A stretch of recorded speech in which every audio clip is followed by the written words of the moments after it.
Hello guys, നമുക്കൊരു ചക്കപ്പേരി കണ്ടാലോ? ചക്കപ്പേരി പറഞ്ഞിട്ടുണ്ടെങ്കിൽ ചോറിൻ്റെ കൂടെ കഴിക്കുന്ന ചക്കപ്പേരി അല്ല കേട്ടോ, ഇത് ചായയുടെ കൂടെ കഴിക്കുന്ന ചക്കപ്പേരി. അപ്പോൾ ഇതിന് മൂത്ത ചക്കയാണ് വേണ്ടത്.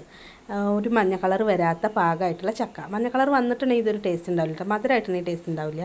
അപ്പം മഞ്ഞ കളർ വരാത്ത പഴുക്കാത്ത ചക്ക. അപ്പോൾ ആ ചക്ക എടുത്തിട്ട് ചോളം എടുത്തിട്ട് ഇങ്ങനെ അരിഞ്ഞ് വെക്കുക. ചക്കക്കുരു ഒന്നും ഇടില്ല കേട്ടോ.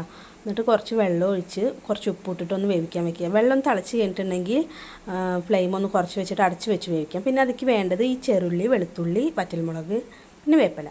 ചെറുള്ളിയും വെളുത്തുള്ളിയും വറ്റൽമുളകും കൂടിയിട്ടൊന്ന് ചതച്ചെടുക്കാം. മിക്സിയിലോ അമ്മിയിലോ എങ്ങനെ നിങ്ങളുടെ സൗകര്യത്തിനനുസരിച്ചിട്ട് എടുക്കാം.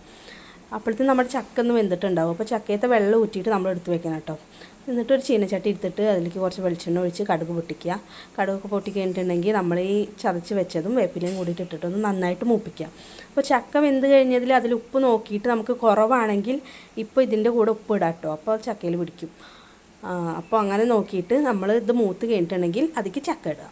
ഉപ്പില്ലെങ്കിൽ കുറച്ച് ഉപ്പൊക്കെ ഇട്ടിട്ട് ചക്ക അതിൽ ഇട്ട് എന്നിട്ട് പിന്നെ നന്നായിട്ടൊന്ന് ഇളക്കി യോജിപ്പിച്ചിട്ട് അതിൽ വല്ല വെള്ളമൊക്കെ ഉണ്ടെങ്കിൽ അതൊന്ന് വറ്റണ വരെ ഒന്ന് ചെറിയ തീയിൽ വെക്കുക. അത് കഴിഞ്ഞിട്ടുണ്ടെങ്കിൽ നമുക്ക് ഫ്ലെയിം ഓഫ് ചെയ്യാം. ഇത്രയേ ഉള്ളൂ, ചക്കപ്പേരി റെഡിയാണ്. വൈകുന്നേരം ചായയുടെ കൂടെ കഴിക്കാൻ പറ്റിയ ഒരു അടിപൊളി ഡിഷാണിത്. ഞാനിതിവിടെ കല്യാണം കഴിഞ്ഞ് വന്നിട്ടാണ് ആദ്യമായിട്ട് കഴിക്കുന്നത് കേട്ടോ. ഞങ്ങളുടെ വീട്ടിൽ ഞങ്ങൾക്ക് ഇവിടെ നിന്ന് ചക്ക കിട്ടില്ലായിരുന്നു. അപ്പോൾ കിട്ടുകയാണെങ്കിൽ തന്നെ പഴുത്ത ചക്ക കിട്ടുക. അപ്പോൾ പച്ച ചക്ക കിട്ടാത്തതുകൊണ്ട് ഞങ്ങൾക്ക് ഇങ്ങനെ ഒരു ഡിഷുള്ള കാര്യം അറിയില്ല. ഞാൻ ഇവിടെ കല്യാണം കഴിഞ്ഞ് വന്നിട്ടാണ് ആദ്യമായിട്ട് കഴിക്കുന്നത്. ഇത് അടിപൊളി സാധനമാണ്. ഇപ്പോൾ ഈ കാണുന്ന ലുക്കൊന്നും നോക്കണ്ട, കഴിക്കാൻ നല്ല ടേസ്റ്റ് ഉള്ളതാണ്. നിങ്ങൾക്ക് പച്ചച്ചക്ക കിട്ടുമെങ്കിൽ ഇതൊന്ന് ട്രൈ ചെയ്ത് നോക്ക്.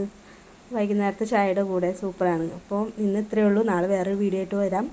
എൻ്റെ ചാനലൊന്ന് ലൈക്ക് ചെയ്ത് സപ്പോർട്ട് ചെയ്യണേ.